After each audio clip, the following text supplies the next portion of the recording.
ولا يحصي نعماءه العادون ولا يعدي حقه المجتهدون الذي ليس لصفته حد محدود ولا نعت موجود ولا وقت معدود ولا أجل ممدود فترى الخلائق بقدرته ونشر الرياح برحمته الصلاة والسلام على الرسول المسدد المصطفى الأمجد المحمود الأحمد سيدنا ومولانا ومولى الكونين جد الحسن والحسين عاني بالقاسم محمد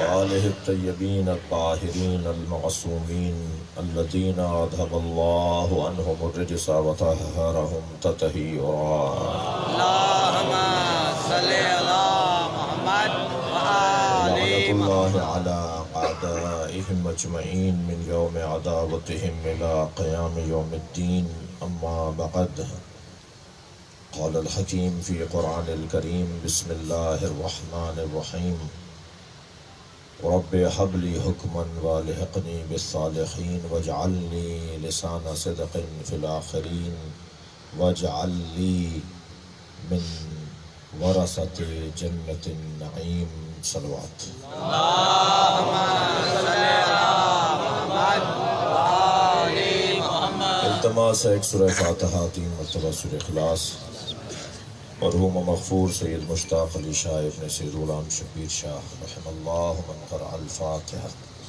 بسم اللہ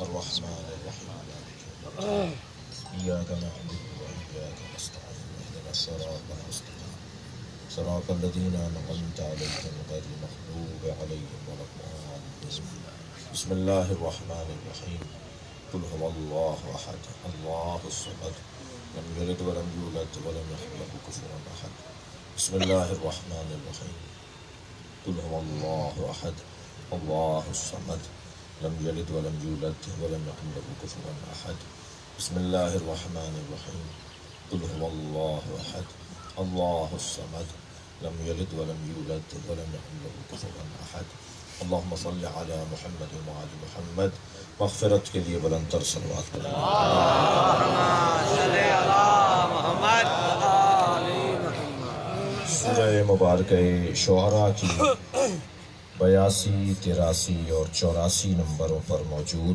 3 آیتیں میں نے پڑھی ہیں اور تینوں آیتوں میں پیغامات اتنے زیادہ ہیں کہ وقت ہمارے پاس تنگ ہے اور اللہ کی جانب سے آنے والا علم بہت زیادہ ہے بسم اللہ بسم اللہ ویسے بھی قرآن مجید معنوی اور روحانی غذاؤں کا دسترخوان ہے واہ واہ واہ سبحان اللہ خالق کا کلام قرآن اور مخلوق کا کلام نہج البلاغہ یہ 2 ایسے کلام ہیں جو وقت کے محتاج نہیں ہیں ہمیشہ نئے نظر آتے ہیں ہمیشہ تازہ نظر آتے ہیں بے شک بے شک جب قرآن کھولیں تو لگتا ہے اللہ بات کر رہا ہے اور جب نہج البلاغہ کھولیں تو لگتا ہے علی بول رہا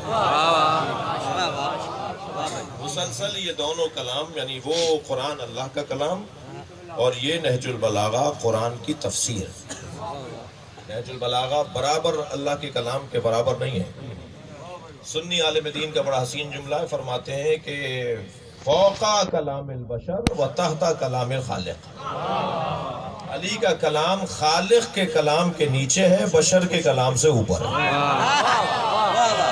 صلوات پڑھیں محمد و آل محمد